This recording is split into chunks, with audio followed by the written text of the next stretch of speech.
welcome you to today's webinar, Teacher Diversity in a Post-COVID World. I'll be your moderator for today. Today's event is co-sponsored by the Reinventing America Schools Project and the 74.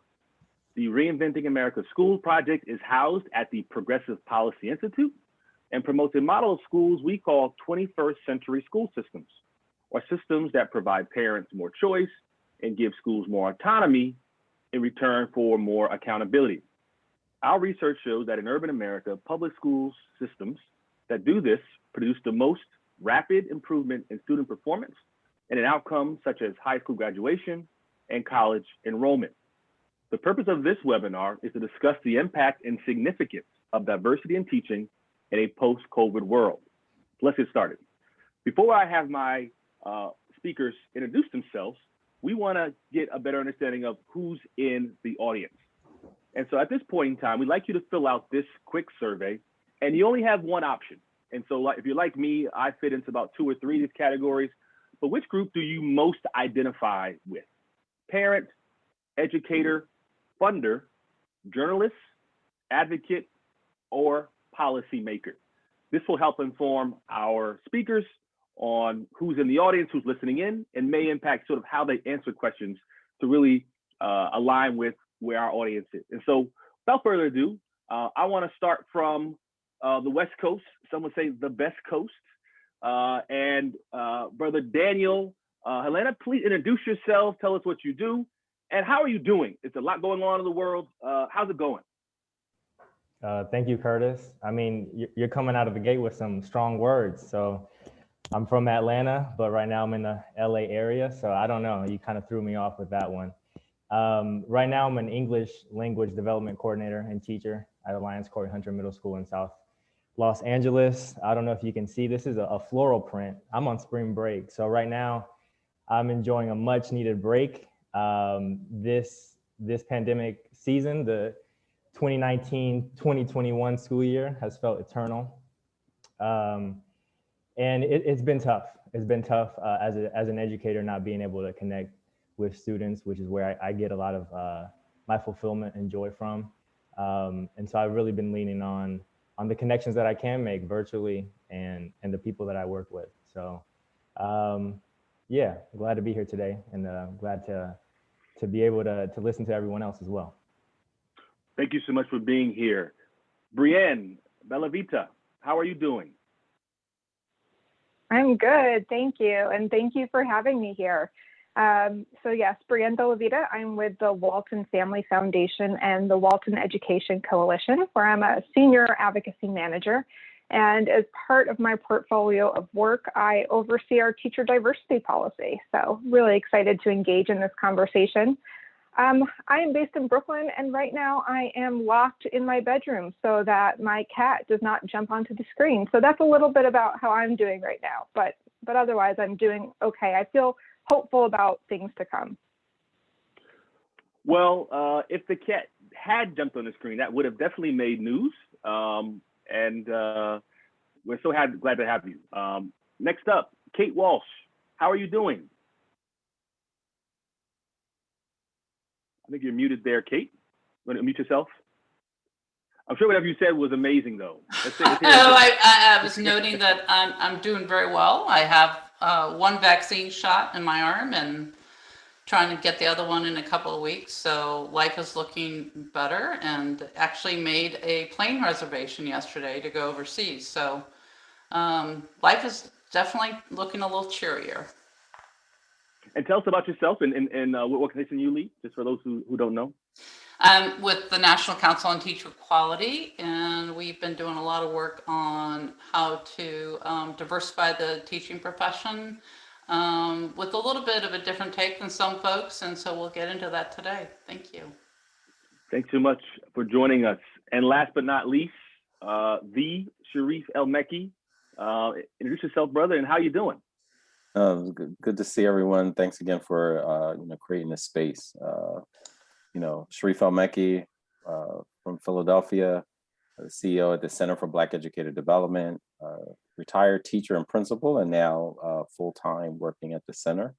How I'm doing? Man, I think as usual, it's a seething cauldron of conflicts. Doing well, hopeful, also fired up. The trial for the murder of George Floyd began. Pandemic. The corona seems to be on the rise in multiple states, particularly North and Upper Midwest. And hopeful, I see students who are excited to return to school, even if it's for the late spring. So, whole mix of things going on, but, definitely glad to be here and fired up about the work to be done. No, thanks for sharing that. I think it's important to highlight that the work we're talking about today does not happen in isolation, that those educators, the students, the parents, those who are listening in are not watching this in a vacuum, as there are things happening outside the world that we have to be cognizant of. And so before we get started, I do want to give our speakers a glimpse of who's in the audience. So as you can see, 41% of those in the audience are educators, with another 29% advocates, another 18% policymakers. So you're thinking in folks who are listening in, they are going back to the classroom and they want to know how to address this issue, but also policymakers who sit at the table and those who advocate to policymakers. Let's get started. Kate, I want to start with you. According to a recent report produced by the National Council on Teacher Quality, a diverse teacher workforce benefits all students. So Kate, why should teacher diversity be a priority for everyone, not just Black and Brown educators and families? Take a look at our nation. I mean, this is not the nation, this does not look like the world that I grew up in. It's a very different world, and all that is to the good. But we don't, nobody benefits from a very narrow perspective on what the world looks like. And I believe that's just as true about being exposed to the diversity of other children in your class, as well as who you see as role models in your life. And it applies in many, many different ways. It's not just about race or ethnicity or sexual preference, whatever. It applies about being around people who speak different languages. I mean, it makes us all better human beings, that diversity. And so again, I referenced a report. What does the report you all just published show about the impact of Black teachers on Black students, but also Black teachers on students of other races? Well, what we do is summarize the research, and the research is inordinately compelling. 25 years ago, when we summarized the research on matching teacher and student race, there was no evidence that a teacher who looked like the kids they were teaching added any particular benefit. And but newer research methods have allowed us really to examine this in a more thorough way.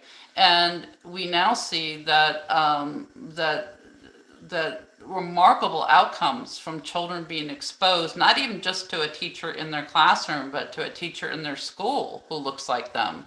We see increased graduation rates. We see much lower referrals to discipline. And that's true for kids who are white kids with Black teachers too. The Black teachers are much less apt to refer them to discipline. And, so the outcomes for kids, even from just occasional exposure to seeing a teacher who looks like them, it definitely seems to be a role model effect more than anything else. Is extremely powerful and cannot be overlooked and dismissed. So we basically concluded we don't need a strong and diverse workforce, because a strong workforce by definition is one that is also diverse. So there's no need for a conjunction in there. A strong workforce is a diverse workforce. Thank you. Sharif, I want to come to you. Again, congratulations on the Center on Black Educated Development. It's in the news and for all the right reasons. And so we just want to come and talk about that. According to your center, nationwide, more than 15% of all students are Black, while only 7% of are all in public school. I'm sorry, of all public school teachers are. Excuse me. Most students today will go through all 13 years of their public school education without being taught by a Black educator. So, Sharif, you began your career in the classroom, eventually became a school leader. What would you say were the direct and indirect benefits of Black and brown educators on their students and their families?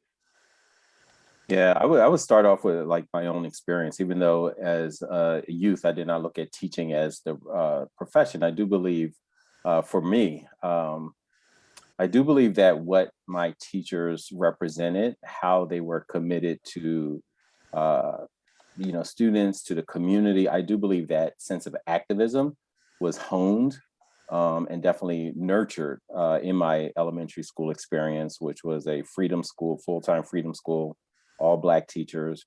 And there was a definitely sense of community, high expectations, high accountability for all, particularly the adults, which led to at least the seedings of becoming a teacher.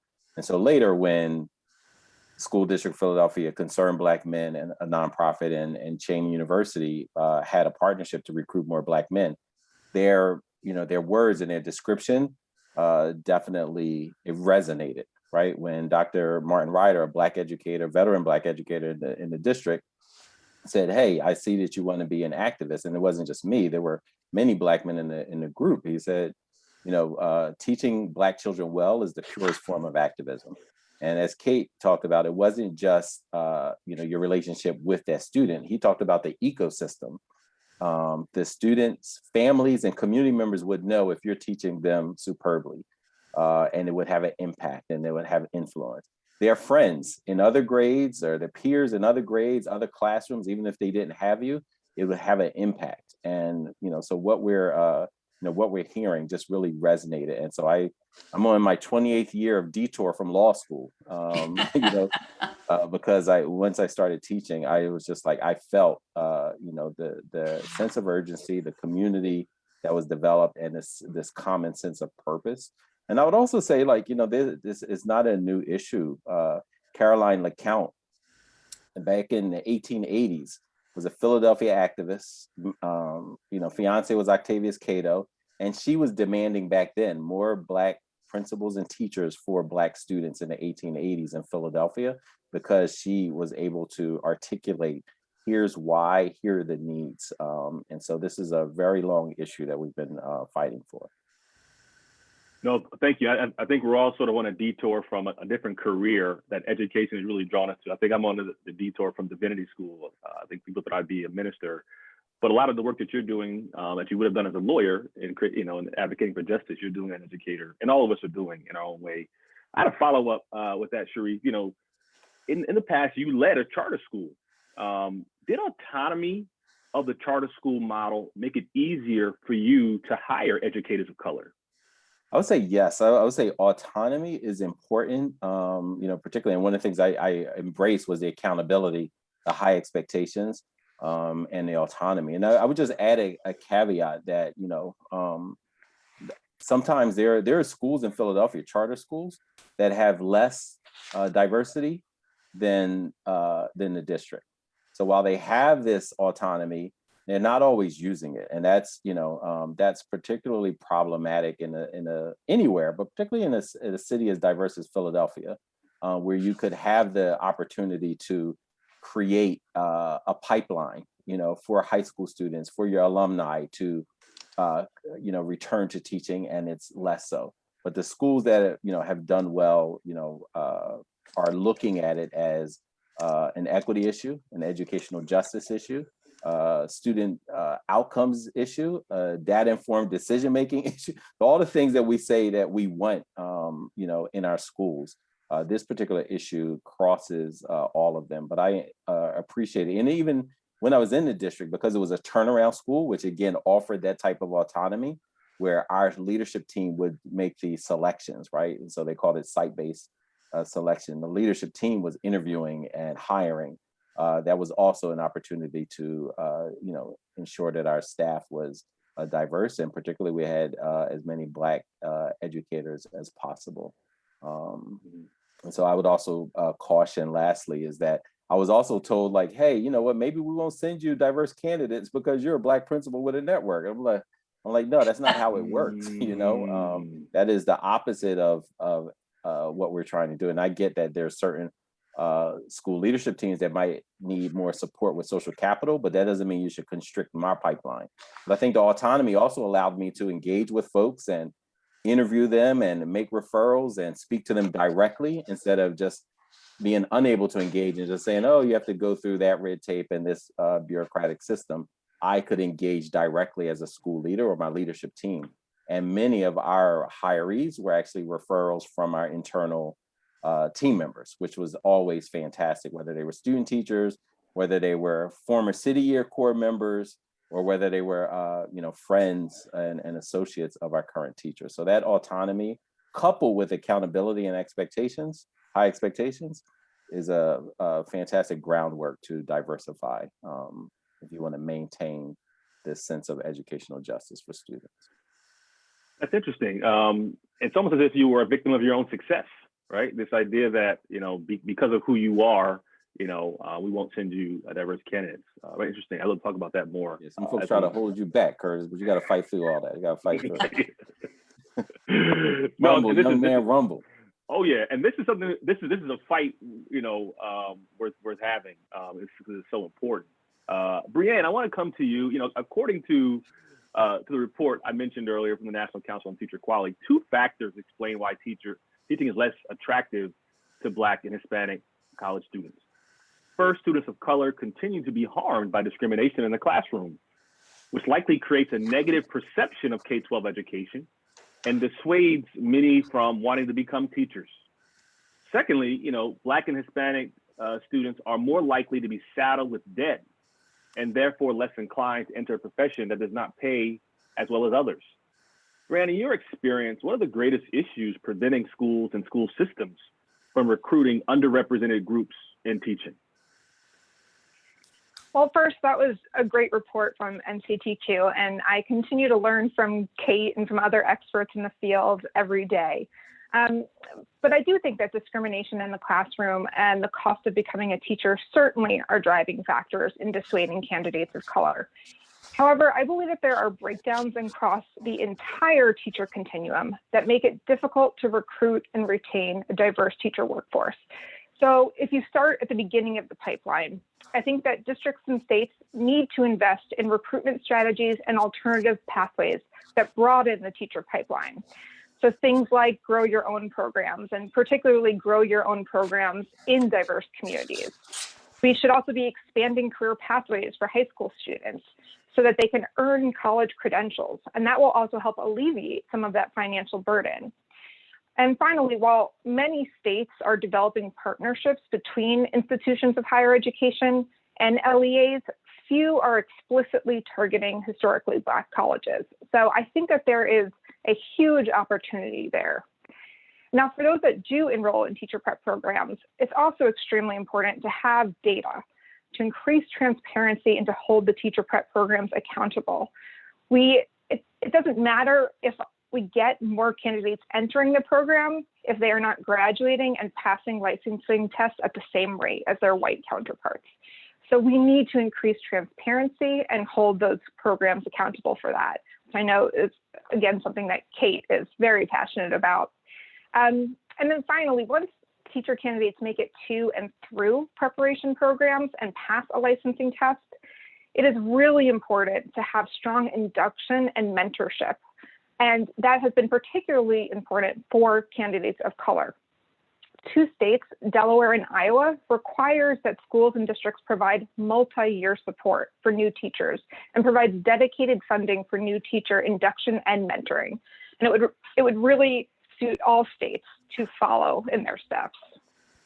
Can I just add a number to that very quickly? Please. I think it'd be helpful that when we look at the number of Black teacher candidate, Black college students who are interested in going into teaching, it's a third less than the white kids. So the profession is, I just think it's important to understand how significant the difference is between white and black kids going to college.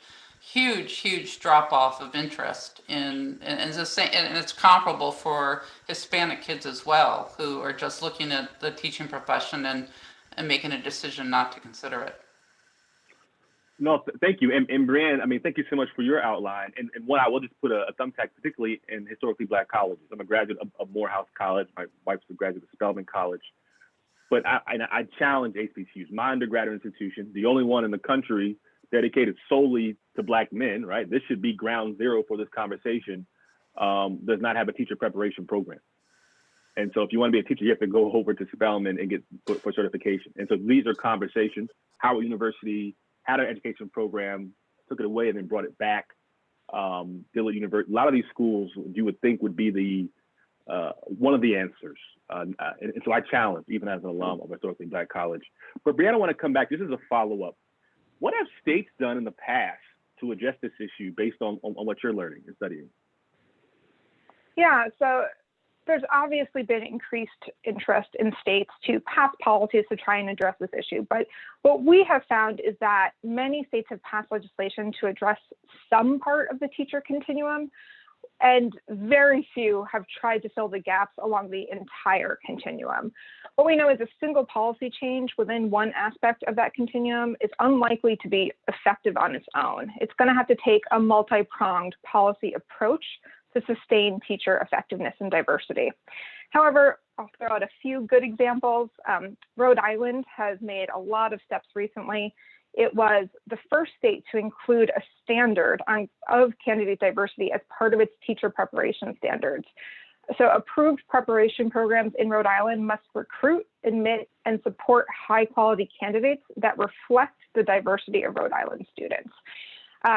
Another great policy that we've seen in a number of places are teacher residencies, which allow candidates to work as they are working through their curriculum as well. Louisiana has gone further than other states by actually requiring all preparation programs include year-long teacher residencies. And research on the impact of residency models suggests that on average, residents are more racially diverse, are viewed as effective, and are more likely to stay in teaching. So this seems like a really promising practice. And there are other traditional higher education schools that are interested in these residency programs. So for example, Walton has recently supported Marion University in Indiana and New York University in creating these types of programs. So it's exciting work. Thank you so much. And as you were giving your list, I saw Daniel nodding his head. So I want to come to him next because he's where the rubber meets the road in that classroom. Before we do that, we want to go back to the audience with a survey question. And this, I think, is going to be really telling for those who are taking the survey, but also for us. How many Black or Latino male educators did you have in K-12? Think back to your entire K-12 experience. How many Black or Latino male educators did you have? None, less than 3, less than 10, or more than 10? Check one of the boxes and we're going to come back. I will answer just verbally. I had less than 3, and I grew up in a pretty diverse community of central New Jersey, but I only had 2 in my entire K-12 experience, just to be clear. And so I do want to come to you, Daniel, and I'll ask you, Daniel, really quickly as you answer this question. How many Black or Latino male educators did you have in K through 12? I want to say close to double digits, but I grew up in you're throwing out Morehouse and Spelman, so I got to hit you with. I grew up in Decatur, where it's greater, so it was very racially segregated, mostly Black African American community, and I think when we look at our schools and the racial segregation that we have in our country, a lot of our makeup in terms of students and teacher makeup is reflected in terms of our country segregation and the zip code that we live in. So yeah, that's my take. Okay, I want to get back to, so only 9% of public school teachers are Hispanic, and about 2% are Hispanic men, despite the fact that Hispanic population is the fastest growing in the country, making up about a quarter of K-12 public school students. As you think about your own experience and your background as an educator of color, what was your path to teaching, and what did you have to overcome to get there? Yeah, so I took an alternative route. I wasn't an education major. Sharif mentioned his detour from law school. I took a detour early on from journalism. And I relied on an alternative certification program right after I graduated from college to get me into a teaching position. I went to school, I went to college out of state, moved back home, had to stay at home. So probably that was the biggest obstacle. You know, no one likes to get out of college and then, you know, be cooped up, so to speak. For 2 years, I had to stay at home, not from choice, but from financial reasons. But actually, you know, most of my struggles came once I entered the classroom. Brianne was talking about mentorship a few moments ago and how important that is, especially for an early career teacher.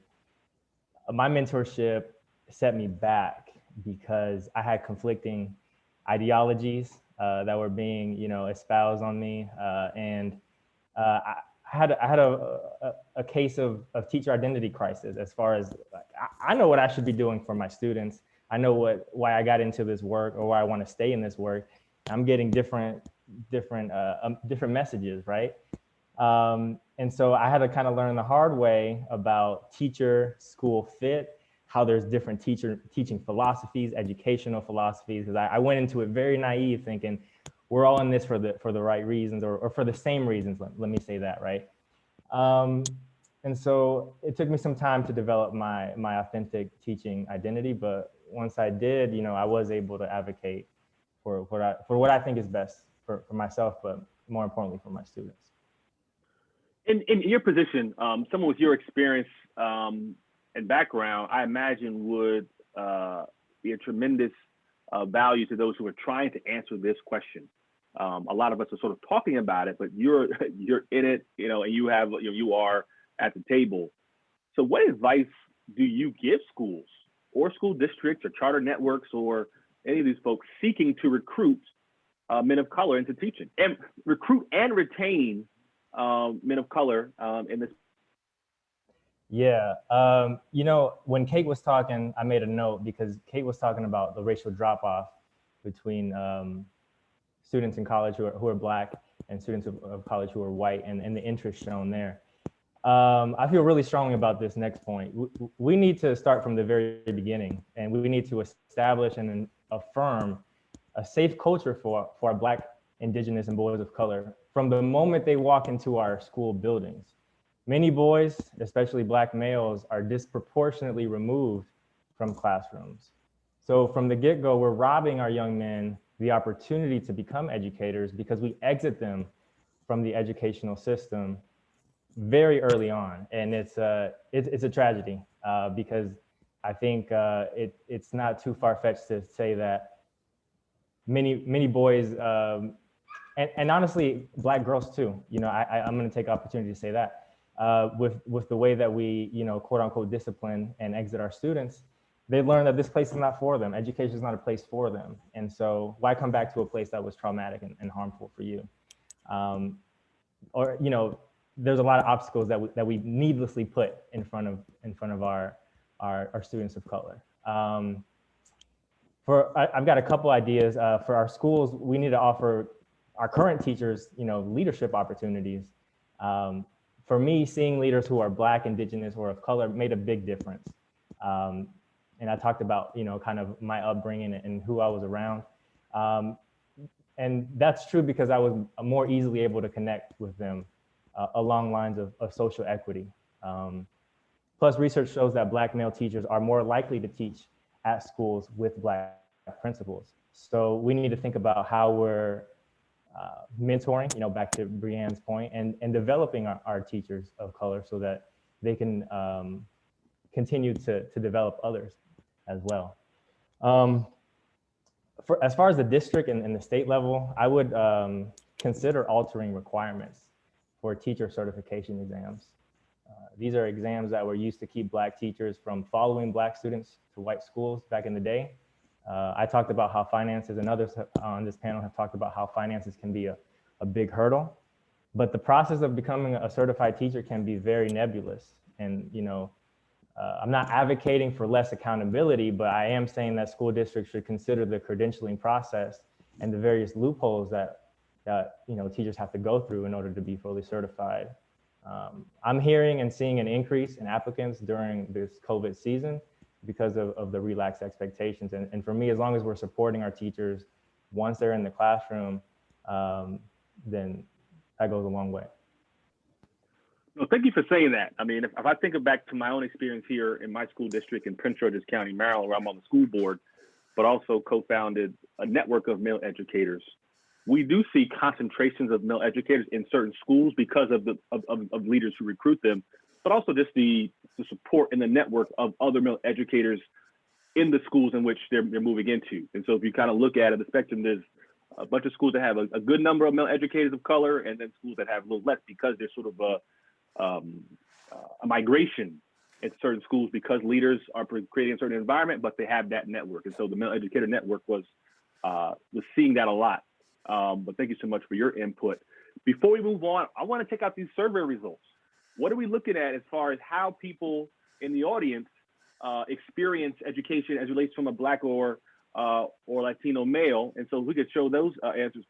So 45% of those in the audience had not one Black or Latino male educator. And another 44% had less than three. So we're looking at about 89% of those had less than three educators of color. I'll tell you, that even surprised me. And I'm not easily surprised in this work. And so this is why the discussion is so important.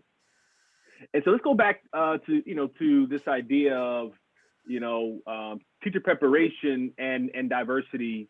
And again, something that Kate, your organization has been talking about. So diversity and academic aptitude are often seen as conflicting goals for teacher preparation programs.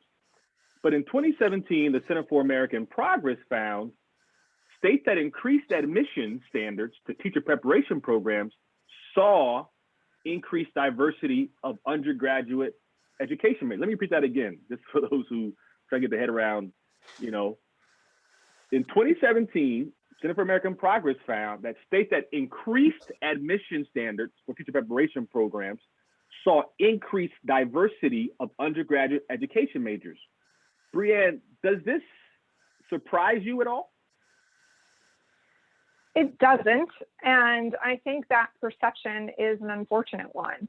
You look at a program like Teach for America, which has been intentionally diverse in its work and also highly selective. And the recent NCTQ report shows that there are a number of teacher prep programs that are both selective and racially representative of their communities. So I think that we have to remember it's often not academic standards that are a barrier to entering the teacher profession, but rather it could be not having the financial footing or the ability to put your life and career on hold in order to do so. So I think that there are greater equity issues at play here, and we need to continue to support policies that enable economic mobility. Kate, again, when you first brought this report to the fore, I'll be honest, based on what I've heard and some biases that I have to unpack myself that we can have offline, just based on being in this work and just sort of buying into the narratives. Can you explain this? Like, how do the two coexist when we're drawing this narrative that we have to lower standards in order to increase diversity in any profession, let alone teaching? Well, I think the answer is very complicated. So let me try to walk through it. I do think that, it's definitely true that Black or brown kids often have a more negative experience with school. And it's often true that they're more likely to not have the money to consider a profession which is not going to be competitive with where they might what they might earn elsewhere. Another factor which I think gets raised in another theory, I would say, is that if you're a talented college student of color these days, you have so many options put before you, like law school, like journalism, like divinity. But, you know, and you know, if you know that you can go out and earn twice as much just getting out of college, doing another profession, then it takes almost a missionary zeal to turn that down, right?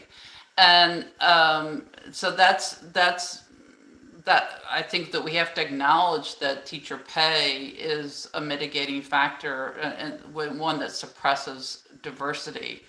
But on the other hand, the way this gets complicated is we look at results on teacher licensing tests, and clearly black and brown kids, college kids, are not doing as well on those entry tests as white kids. And so there is an assumption that the tests are biased. And we think it's not that simple. And we also think that the implication of some of this is more damaging to inserts a really damaging theme into the conversation. We kind of dismiss the fact that black kids fail their basic content tests, basic licensing tests at much higher rates. And we don't really look under the hood as to the reasons why. Well, one obvious reason is that if you're poor in the United States and black and brown kids are more likely to have grown up in poverty, they're much less likely to have had a good education.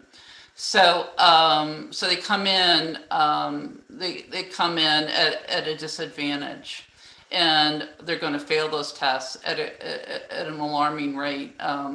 But we're only reaping what we're sowing. Our K-12 system set that up. But there's a justifiable. I'm very sympathetic to the notion that why we've got to get rid of a test that shows that higher numbers of candidates of color fail. But the truth of the matter is, no parent wants their child to be assigned to a teacher who hasn't demonstrated basic reading, writing, and math skills. And so we've seen 10 states drop basic skills tests saying, oh, they're just biased. Black and brown kids don't do as well, so they're just biased. Not also asking the question, well, didn't we ask for those results in the school systems that we've set up, for one? And then secondly, it gets back to my earlier point where you've got a lot of kids of color who choose not to go into teaching. Is clearly not attracting them kids of color at the same rate as white kids. Okay, so you take the results of a basic skills test. The other option to basic skills is an SAT or ACT. So if you're going to go to college and if you're going to try to get into a college that is at all selective, you usually take the SAT and ACT. So that leaves only the kids who are the least motivated to get into, or at least for whatever reason, to get into a more selective college. They have to take the basic skills tests. So we're not looking at the fact that the kids who are taking the basic skills tests are the ones with the least options that are before them. So we're writing off a test saying, well, it must be biased. But we're not really understanding that we're talking about a very skewed sample of kids. And I just think the message is all wrong. It's saying that if you're black, we have to lower the standards for entry into the profession, which I think is far more damaging than anything else we could be asserting at this point. Brianne, when you gave some of your answers, you talked about grow your own programs. And there's other studies that talk about the impact of offering financial support for teachers of color. And they've worked in many districts. And so I want to come to you, Sharif, and you, Daniel, about this idea of grow your own, about offering financial support, and some of the solutions you also mentioned, Daniel. Sharif, how will your new Center for Black Educator Development address these issues of grow your own and financial support for teachers of color? Yeah, I think, that's a crucial part. Our sister Tasha brought this up, like, yeah, what about financial? And I agree, like all these things are, interconnected. And I think we can do some things to mitigate, but also we can't stop the demand for, financial support. And that starts in, getting through school, salaries, et cetera. In addition, and I'll answer your question directly in 1 second, but also want to make sure that we talk about like these affinity spaces, which also can be a financial investment, right? Like, I've had the pleasure of serving on the advisory board for Real Men Teach organization that you began, right? And that affinity space, that support, that direct action is to raise scholarships, to raise awareness, to expose and highlight and uplift. When Kate talks about this idea of strengthening the teaching profession, right? And that diversity is a part of strengthening the profession. It also is the idea of elevating the profession, right? And like making it even more desirable, more financially beneficial. Mm-hmm. And you shouldn't have to, go into debt, to serve society, particularly in this crucial way. I think at the Center for Black Educator Development, the way that we're looking at it is that to build a Black teacher pipeline, it is actually a 12-year process. That's another thing that's counters, the American system in many problems. We just want to, oh, what's the silver bullet? What can I throw at it quickly? And knowing that they'll abandon a plan, often after a year or two. It's like, oh, that didn't work. Let's try something else. We believe the Black teacher pipeline is 12 years. And it has to be financially supported, right? Anything that was the problems that have persisted, constructed, have history for hundreds of years, but we want the solution to address it in a year, or 2 years. And so our idea is this Black teacher pipeline where high school students are getting exposure, clinical experiences. They actually teach. They learn how to teach, and they teach, practice teaching. They get feedback, coaching, lesson plan polishing, watching videos of themselves and peers teaching and others, getting feedback, all of this while teaching first, second, and third graders, right? But it's a paid apprenticeship. It's not just, hey, come volunteer, come spend your summer, come to after school. It's like, hey, this is a paid apprenticeship that we want to pay you for your work and your worth, right? Like that, and we should be paying them even more. But like, we're giving them a check because of their learning about the career teaching. And that continues. So 4 years of high school, 4 years of college includes, again, a paid apprenticeship to teach, but also loan forgiveness, right? And that, these last dollar scholarships should be a part of it. And we're hoping to build an endowment so that folks, and partner with 10 cities across the country, say, hey, we want to participate in this Black teacher pipeline. We want to, here are some of the conditions. We'll have like an RFP that different districts and cities, but there has to be a consortium in that city. It's not just the superintendent's job to get this addressed, because as Kate shared and everyone else on this panel have shared, there are multiple reasons of why this constricted or leaky pipeline. So to build a robust, sustainable pipeline, that means we have to have multiple partners in it. So 4 years of high school, 4 years of college, and then the first 4 years of teaching is also for us part of the teacher pipeline. And with that means that each year we're raising money so that after every year, new teachers would have a retention bonus for the following year. So you finish your first year, you get a $2,000 bonus, all the way up to your fourth year where you get an $8,000 bonus, right? And so 2, 4, 6, 8, which shows that, hey, you're a better teacher in your fourth year than your first year. And there, of course, you have to be in good standing, attend a certain amount of coursework, continuing the lift as you climb philosophy, where you're mentoring somebody as that lift as you climb. As a veteran Black educator, Mary Church Terrell used to talk about, lift as you climb. So you're going through this process, but you're also reaching back. So the college students are supporting high school students. The first 4 years of teaching, you're reaching back and helping.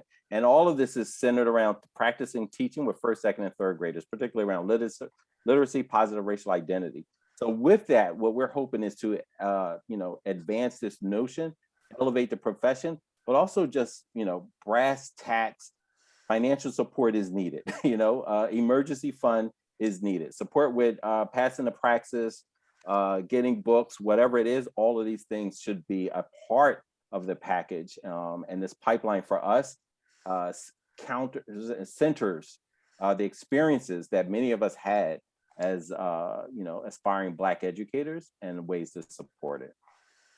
No, thank you for saying that, particularly that idea of positive racial identity around education and educators.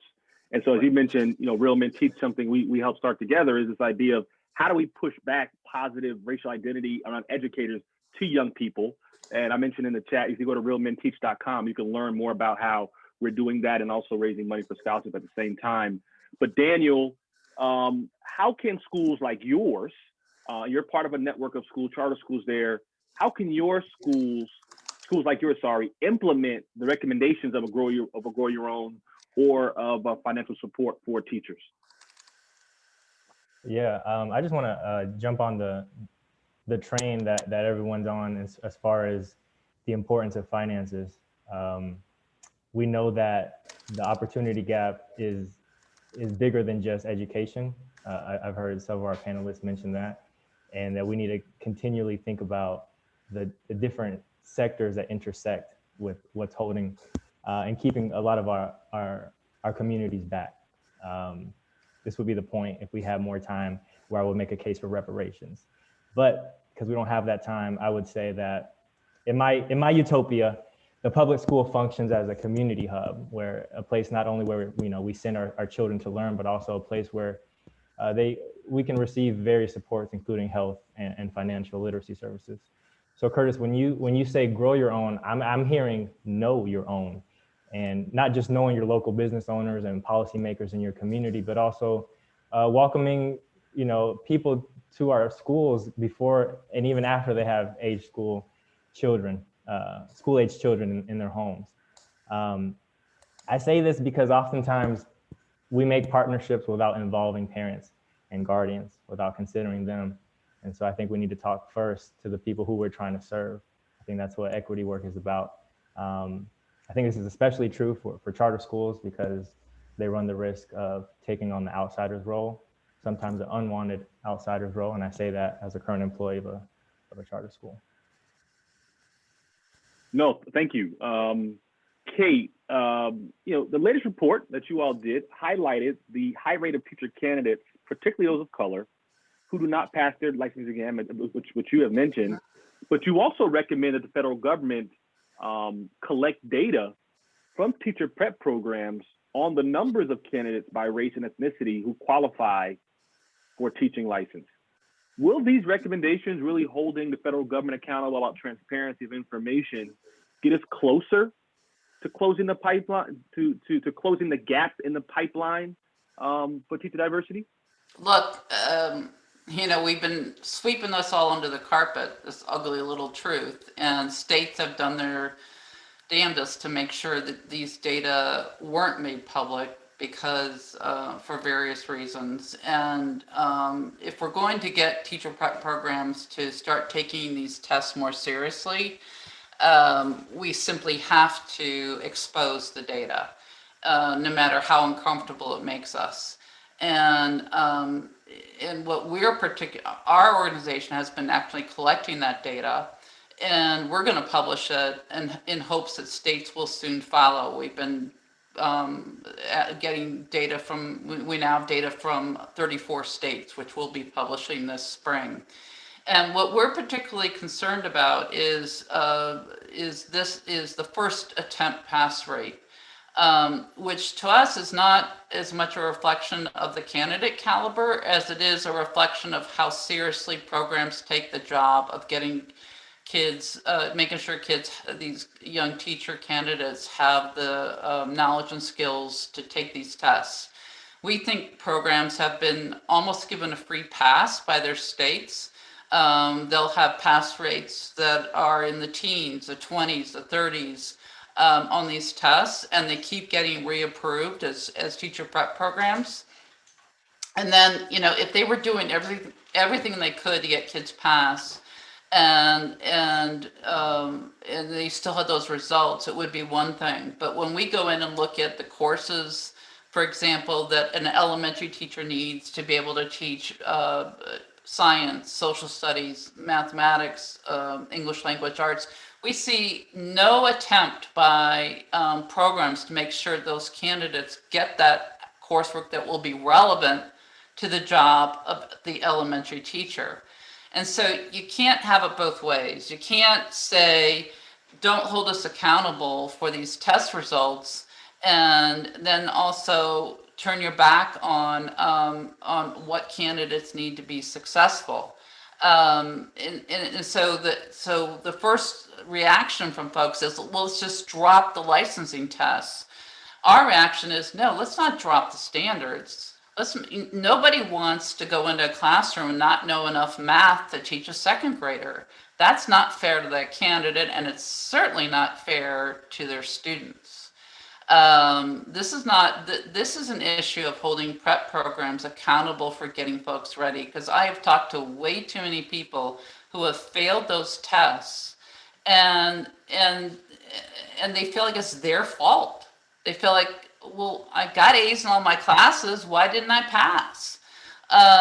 We simply have to put more pressure on programs to, a lot of programs tend to be very dismissive of the state tests. Here, you're gonna have to go take this thing over there, and we don't think it's important, but the state does. But here's a test prep booklet, go cram for it and study, and you'll be okay.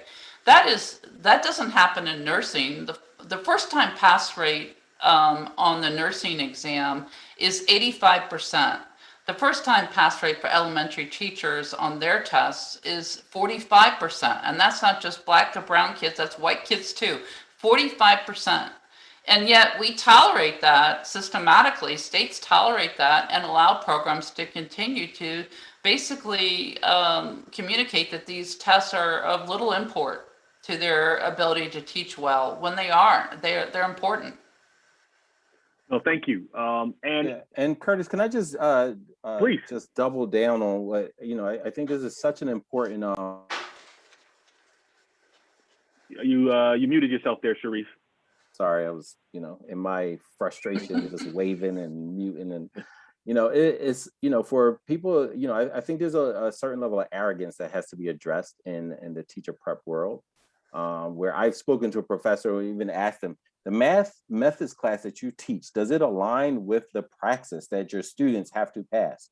He said, no, it's not aligned, but I think it's important.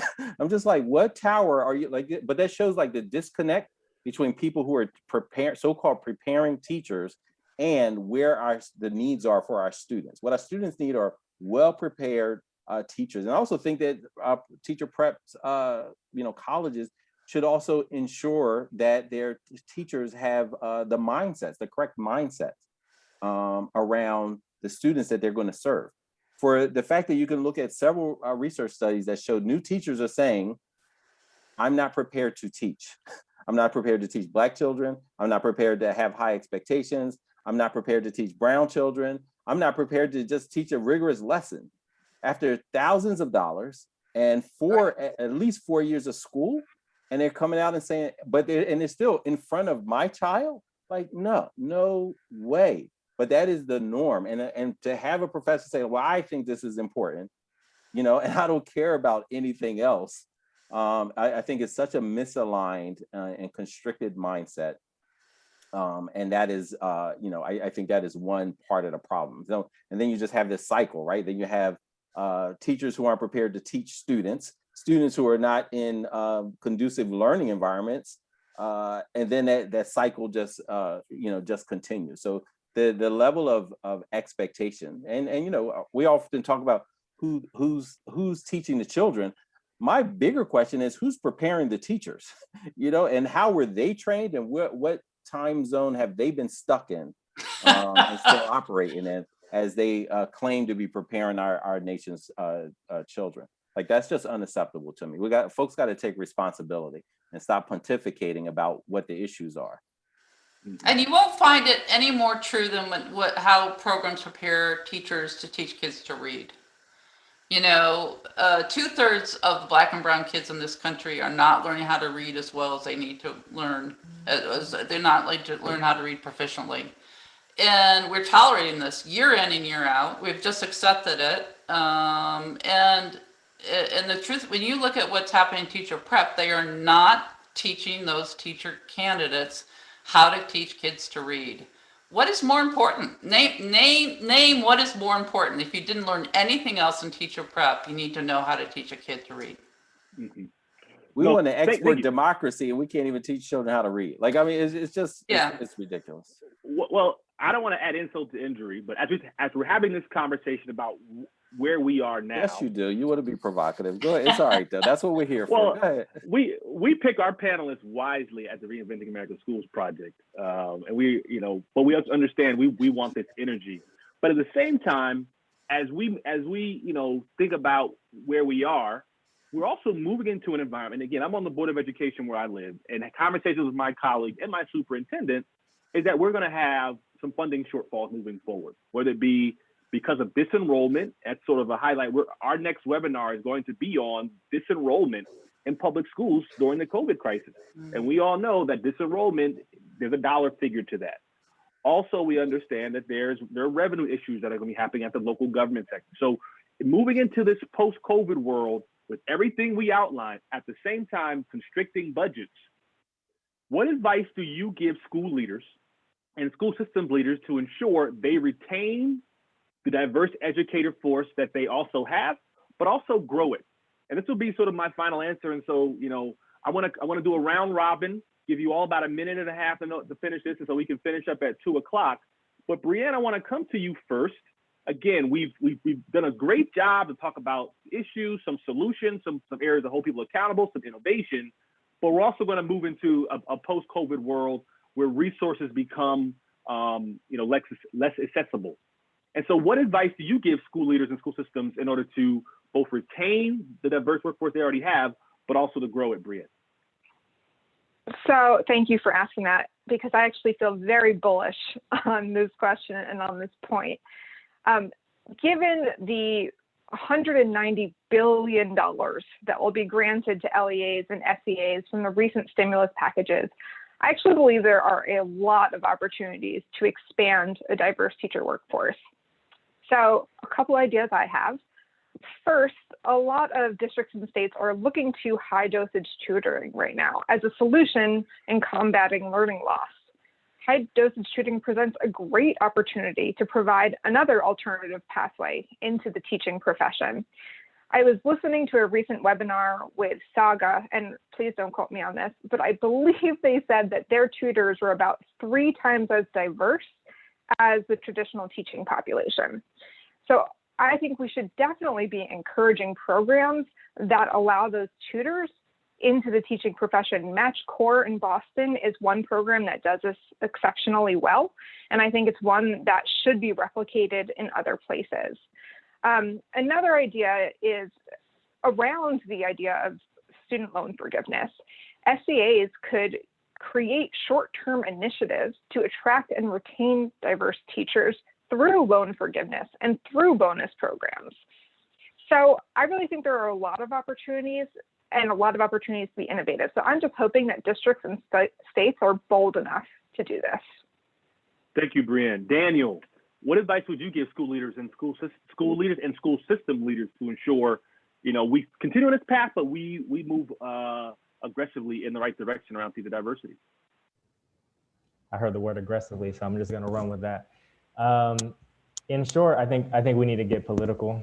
I think at the top of this hour, Sharif, rooted us in the current landscape that we're in with, George Floyd's trial and everything that's happening with that. We're not in a vacuum, and oftentimes there's little policy change because there's a fear of being too political.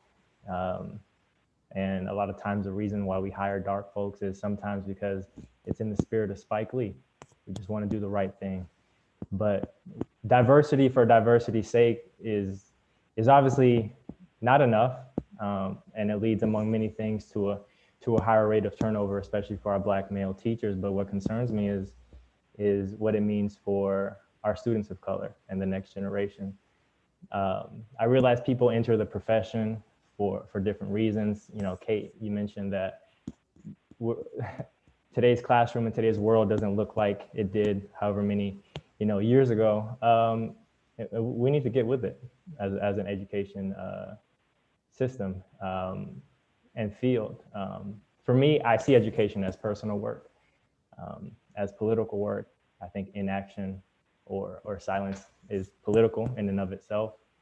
And so I'll just conclude by saying that school and district leaders need to foster safe spaces where staff members discuss and encounter racism, sexism, housing discrimination, segregation, hate-filled immigration policies, all these systems that continue to work against our students, their families, and their communities.